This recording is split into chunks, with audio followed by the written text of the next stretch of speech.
If I'm like most teachers, we dread going to PD. So anything professional development is just always like, oh man, here we go again.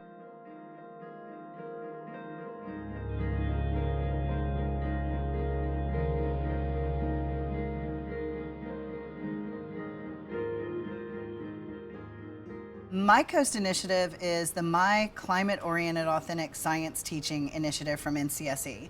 And My Coast is critical for teachers because climate change is a critical issue today.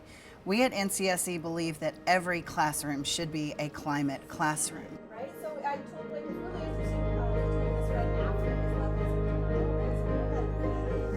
levels. My Coast helps teachers get a better grasp of not only the content surrounding different points of climate science, but it also puts it in the context of their backyard and their communities.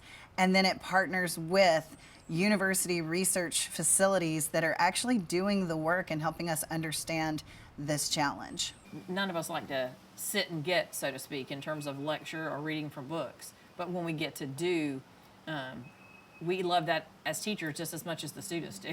I mean, how often do you get to go to a professional development and not only in a classroom setting learn about what you're studying, but actually be able to go out and do field work to see what you're studying? One of the things that we know, because we were teachers as well, is that very often teachers have had very little exposure to content knowledge in climate sciences and related topics. It's not that teachers don't care about the issue, it's that we simply don't have the prior knowledge base to move forward. We don't know where to start.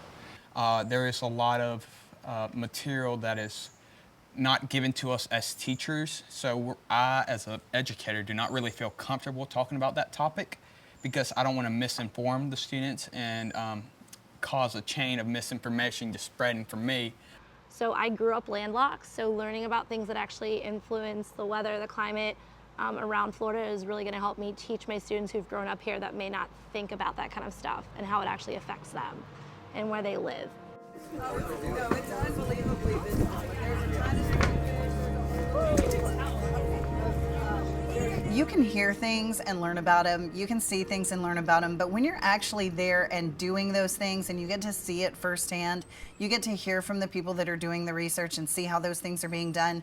The way our brains process that and connect to that is just something different. The one thing I really enjoy about the My Coast professional development is the ability to actually go out and do things. We're actually going out on the water. We're also sitting in sessions, but more importantly, those sessions are engaging, they're high interest, they're hands-on, and they're providing us with resources and tangible items that we can actually take back into our classrooms. Reading it out of a book, even though you get knowledge, you don't necessarily get learning, and that learning comes from doing. And that's really what we're trying to push our students to do, is to take knowledge and turn it into learning. So you can read about something, but until you're actually doing it, you've not learned what it means. Authentic teaching and learning is learning that happens in the context of the actual events. And so for a lot of these teachers, they don't get the opportunity to come to these coastal regions, or maybe they haven't seen the impact on oyster beds, or maybe they've heard things about how sea level rise will impact their communities, but they don't know, they haven't seen it firsthand. When we were at Wausau Island, we were leaving the island and we were able to see an eagle catch its prey, which is something that we talk about in one of our science standards. We talk about competition, we talk about predator-prey relationships, and we actually got a really cool video of that happening. So that's something that we will be showing our students when we get to that unit, and it's something that we experienced and we can explain to them better. And we're trying to see how different water sources affect the coral, specifically the symbionts at the coral coast. Local institutions really have their fingers on the pulse of a community and a region. Anywhere you go in the country, the issues, the immediate impact factors are going to be widely different because there are so many different things happening in the regions, whether it's different ecosystems, different environmental factors, different weather systems.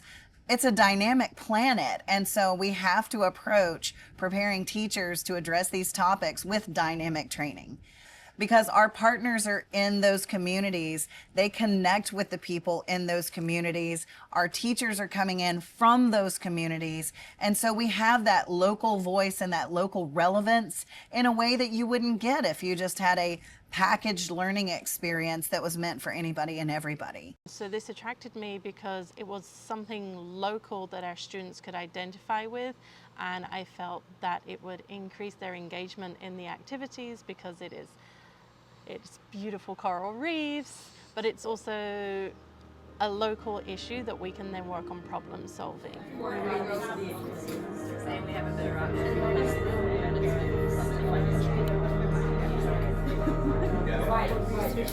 Having the ability to make connections to real world as well as my classroom, and the aspects of different climate events can impact everybody. Doesn't really matter where they are, so I like taking those tools and ideas and bringing them to my students. Having this connection, showing kids that we can inquire and do research. We really want to develop individuals that can solve problems in the world. I was a classroom teacher myself for many years, and so when you have that aha moment, that light bulb, and you think about, wow, my students are going to love this, or oh, I've had this as an issue in my classroom and now I have a tool that'll help me target that and make it make sense. It's a powerful, powerful feeling, and it's a wonderful thing to get to be a part of.